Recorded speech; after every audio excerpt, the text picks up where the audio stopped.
ಪ್ರಜ್ವಲ್ ರೇವಣ್ಣ ಅಶ್ಲೀಲ ವಿಡಿಯೋ ಪ್ರಕರಣಕ್ಕೆ ಸಂಬಂಧಿಸಿ ಪ್ರತಿಕ್ರಿಯೆ ನೀಡಿರುವ ಕೇಂದ್ರ ಸಚಿವ ಭಗವಂತ ಖೂಬಾ, ಕಳೆದ 10 ವರ್ಷದಲ್ಲಿ ಒಬ್ಬ ಕಳಂಕಿತರನ್ನು ಸಮೀಪ ಬಿಟ್ಟುಕೊಡದ ಪ್ರಧಾನಿ ಮೋದಿಯವರು ಸ್ವಚ್ಛವಾಗಿದ್ದಾರೆ. ಕಾಂಗ್ರೆಸ್ನವರು ಅನೇಕ ಕಳಂಕಿತರನ್ನ ವೇದಿಕೆ ಮೇಲೆ ಹುಟ್ಟು ಹಾಕ್ತಾರೆ. ಕಳಂಕಿತರನ್ನ ಹುಟ್ಟು ಹಾಕುವ ಪಕ್ಷವೇ ಕಾಂಗ್ರೆಸ್ ಪಕ್ಷ ಎಂದು ವಾಗ್ದಾಳಿ ನಡೆಸಿದರು. ಡಿಸಿಸಿ ಬ್ಯಾಂಕ್ ಮೇಲೆ ಐಟಿ ದಾಳಿ ವಿಚಾರಕ್ಕೆ ಖಂಡ್ರೆ ಅವರು ನನ್ನ ಮೇಲೆ ಆರೋಪ ಮಾಡಿದ್ರು. ಈಶ್ವರ್ ಖಂಡ್ರೆ ಅವರ ಕಲೆಕ್ಷನ್ ಮಾಸ್ಟರ್ ಶರಣು ಮೋದಿ ಅಂತ ಮೊದಲೇ ಹೇಳಿದ್ದೆ. ಅದು ಈಗ ಸಾಬೀತಾಗಿದೆ. ಇದಕ್ಕೆ ಸಚಿವ ಈಶ್ವರ್ ಖಂಡ್ರೆ ಉತ್ತರ ನೀಡಬೇಕು ಎಂದು ಕುಟುಕಿದರು. ಈಶ್ವರ್ ಖಂಡ್ರೆ ಅವರಂತಹ ಭ್ರಷ್ಟಾಚಾರಿಯನ್ನ ಜಿಲ್ಲೆ ಆಯ್ಕೆ ಮಾಡ್ತಾರಾ ಎಂದು ಭಗವಂತ ಖೂಬಾ ಪ್ರಶ್ನಿಸಿದರು. ವಿಧಾನಸಭೆಯಲ್ಲಿ ಪಾಕಿಸ್ತಾನಕ್ಕೆ ಜೈಕಾರ ಕೂಗಿದವರ ಪರ ನಾವು ನಿಂತಿಲ್ಲ. ಹುಬ್ಬಳ್ಳಿಯಲ್ಲಿ ಲಿಂಗಾಯತ ಸಮುದಾಯದ ಯುವತಿ ಹತ್ಯೆಯಾಗಿದೆ. ನೇಹಾ ಹತ್ಯೆ ಪ್ರಕರಣದಲ್ಲಿ ಈಶ್ವರ ಖಂಡ್ರೆ ಇದುವರೆಗೆ ಧ್ವನಿ ಎತ್ತಿದ್ದಾರಾ? ಲಿಂಗಾಯತ ಸಮುದಾಯ ಯುವತಿ ಬಗ್ಗೆ ಮಾತನಾಡಿದ ಈಶ್ವರ ಖಂಡ್ರೆ ರಾಜೀನಾಮೆ ನೀಡಬೇಕು ಎಂದು ಛೇಡಿಸಿದರು. ಲಿಂಗಾಯತ ಮಹಾಸಭಾ ಅಥವಾ ಸಚಿವ ಸ್ಥಾನಕ್ಕೆ ರಾಜೀನಾಮೆ ನೀಡಿ ಹೋರಾಟ ಮಾಡಲಿ ಎಂದು ಸವಾಲು ಎಸೆದರು. ನೋಡಿ, ದೇಶದಲ್ಲಿ ಕಾನೂನಿದೆ. ತಪ್ಪು ಮಾಡಿದವರ ಮೇಲೆ ಕ್ರಮವನ್ನು ಕಾನೂನು ಪ್ರಕಾರ ಕೈಗೊಳ್ಳಗೊಳ್ಳುತ್ತದೆ. ಈ ಹಂತದಲ್ಲಿ ಮೋದಿಯವರಿಗೆ ಗೊತ್ತಿದ್ರೆ ಅವ್ರು ಹಂಚ್ಕೊಳ್ತಿದ್ರ?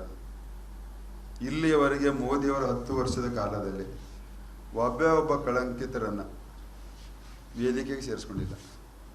ನೀವುಗಳು ಅನೇಕ ಕಳಂಕಿತರನ್ನ ನಿಮ್ಮ ವೇದಿಕೆಯಲ್ಲೇ ಹುಟ್ಟು ಹಾಕ್ತೀರಿ. ಕಾಂಗ್ರೆಸ್ಸಿನ ಕೂಡಿಸ್ಕೊಳ್ಳೋದಲ್ಲ, ಹುಟ್ಟು ಹಾಕ್ತಿರಲ್ಲೇ. ಕಳಂಕಿತರನ್ನು ಹುಟ್ಟು ಹಾಕುವಂಥ ಫ್ಯಾಕ್ಟ್ರಿನೇ ಕಾಂಗ್ರೆಸ್ ಇದೆ. ಈಗ ಶರಣು ಮೋದಿ ಅವ್ರ ಪಕ್ಕದಲ್ಲೇ ಕೂಡಿಸ್ಕೊಂಡು ಹೇಳೋದು ತಾನೆ ಈಶ್ವರ್ ಖಂಡ್ರೆ ಅವರು ಭಗವಂತ ಖೂಬಾ ಇದು ರಾಜಕೀಯ ಪ್ರೇರಿತ ಮಾಡಿಸಿದ್ದಾರೆ ಅಂತ. ನಾನು ಮೊದಲೇ ಹೇಳಿದ್ದವರು ಕಲೆಕ್ಷನ್ ಏಜೆಂಟ್ ಕಿನ್ ಪಿನ್ ಇದ್ದಾನೆ, ಇವರಿದ್ದಾರೆ ಅಂತ. ಅದು ಸಾಬೀತಾಯ್ತಾನೆ ಇವತ್ತು. ಇದಕ್ಕೆ ಉತ್ತರ ಕೊಡ್ಬೇಕೀಗ ಈಶ್ವರ್ ಖಂಡ್ರೆ. ಇಂಥ ಭ್ರಷ್ಟಾಚಾರಿಯನ್ನ ಬೀದರ್ ಜಿಲ್ಲೆ ಜನ ಇವತ್ತು ಆರಿಸ್ತಾರ? ಲೋಕಸಭೆ ಚುನಾವಣೆಗೆ ಕಾನೂನೇ ನಮ್ಮ ನಿಲುವು. ಕಾಂಗ್ರೆಸ್ಸಿನವ್ರ ಥರ ಇದು ಪಾಕಿಸ್ತಾನಕ್ಕೆ ಜಯದ್ ವಿಧಾನಸಭೆಯಲ್ಲಿ ಹೇಳಿ ಅವರಿಗೆ ರಕ್ಷಣೆ ಕೊಡುವಂಥದ್ದು ನಮ್ಮ ಪಕ್ಷ ಅಲ್ಲ. ಇವತ್ತು ನೇಹಾ ಹಿರೇಮಠ ಅವ್ರ ಕೊಲೆ ಆದಮೇಲೆ ಅದು ಪ್ರೇಮ ಕಥೆ ಒಂದು ಜೋಡಿಸಿ ಮಾಡಿಸುವಂಥದ್ದು ನಮ್ಮ ನಿಲುವಲ್ಲ. ಇವತ್ತು ನೇಹಾ ಪ್ರಕರಣದಲ್ಲಿ ಈಶ್ವರ್ ಖಂಡ್ರೆ ಬಾಯಿಗೆ ಬೀಗ ಹಾಕೊಂಡವರಲ್ಲ, ಪಟ್ಟಿ ಹಚ್ಕೊಂಡವರಲ್ಲ, ಬ್ಯಾಂಡೇಜ್ ಹಚ್ಕೊಂಡವರಲ್ಲ.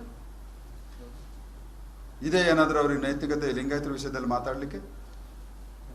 ಒಂದು ಮಹಾಸಭೆಗೆ ರಾಜೀನಾಮೆ ಕೊಡಬೇಕು, ಇಲ್ಲಾಂತಂದ್ರೆ ಸರ್ಕಾರದಲ್ಲಿ ರಾಜೀನಾಮೆ ಕೊಡಬೇಕು. ಆ ಕುಟುಂಬಕ್ಕೆ ನ್ಯಾಯ ಒದಗಿಸಿಕೊಡೋ ರೀತಿಯಲ್ಲಿ ಹೋರಾಟಕ್ಕೆ ನಿಲ್ಲಬೇಕು ಅವ್ರು ಬೀದಿಗಳಿಗೆ. ಚಂದ್ರಯ್ಯ ಸ್ವಾಮಿ, ಸಿಟಿವಿ ನ್ಯೂಸ್, ಬೀದರ್.